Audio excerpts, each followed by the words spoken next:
7 tanda kamu sedang berbicara dengan pemikir tingkat tinggi. Pernahkah kamu merasa obrolan dengan seseorang terasa begitu dalam, menyentuh, atau bahkan membuatmu berpikir ulang tentang pandangan hidupmu? Bisa jadi kamu sedang berbicara dengan seorang pemikir tingkat tinggi. Mereka adalah individu yang memproses informasi secara kompleks, kritis, dan reflektif. Lantas, bagaimana cara mengenali mereka? Dikutip dari laman My Inner Creative pada Senin, 9 Juni 25, berikut adalah 7 tanda kamu sedang berbicara dengan pemikir tingkat tinggi. 1. Mereka mendengarkan lebih banyak daripada berbicara. Pemikir tingkat tinggi cenderung menjadi pendengar yang aktif. Mereka tidak terburu-buru untuk menyela atau menginterupsi. Mereka akan menyimak dengan saksama, memproses informasi secara mendalam, lalu merespons dengan penuh pertimbangan.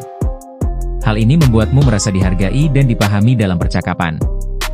2. Pertanyaan yang mereka ajukan tidak biasa. Mereka tidak sekadar bertanya, kamu kerja di mana? Atau, liburan kemana? Pemikir tingkat tinggi akan mengajukan pertanyaan reflektif seperti, menurutmu, apa makna dari kegagalan? Atau, kenapa menurutmu orang sulit berubah? Pertanyaan-pertanyaan ini menunjukkan ketertarikan pada hal yang lebih esensial dan filosofis dalam hidup. Mereka menghindari obrolan kosong. Alih-alih membahas gosip atau hal-hal dangkal, pemikir tingkat tinggi lebih suka diskusi bermakna, entah soal nilai hidup, moralitas, hak asasi manusia, atau filosofi kehidupan. Bukan karena mereka sok serius, melainkan karena mereka merasa waktu dan pikiran layak diisi dengan sesuatu yang berarti. 4. Mereka nyaman dengan ketidaktahuan. Berbeda dengan orang yang selalu ingin terlihat tahu segalanya, pemikir tingkat tinggi tidak takut berkata, saya belum tahu soal itu. Bagi mereka, mengakui ketidaktahuan bukanlah kelemahan, melainkan awal dari pencarian pengetahuan yang lebih dalam. 5. Mereka tidak mudah menyimpulkan. Pemikir tingkat tinggi tidak suka mengambil kesimpulan cepat, apalagi berdasarkan asumsi.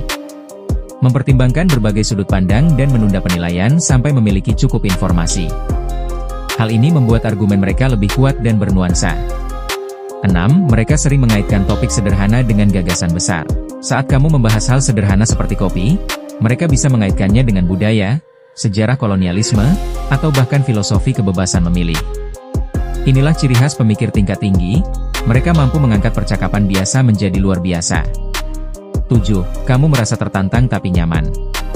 Percakapan dengan mereka mungkin terasa tidak biasa, bahkan menantang perspektifmu. Tapi anehnya, kamu tetap merasa aman, tidak dihakimi, dan justru tumbuh. Mereka membuatmu berpikir lebih luas, tanpa merasa kalah atau ditertawakan. Merasa aman, tidak dihakimi, dan justru tumbuh. Mereka membuatmu berpikir lebih luas, tanpa merasa kalah atau ditertawakan. Merasa aman, tidak dihakimi, dan justru tumbuh. Mereka membuatmu berpikir lebih luas, tanpa merasa kalah atau ditertawakan. Berada dalam percakapan dengan pemikir tingkat tinggi bisa menjadi pengalaman yang memperkaya. Mereka tidak hanya berbicara, tetapi juga mengajakmu menyelami pemikiran yang lebih dalam.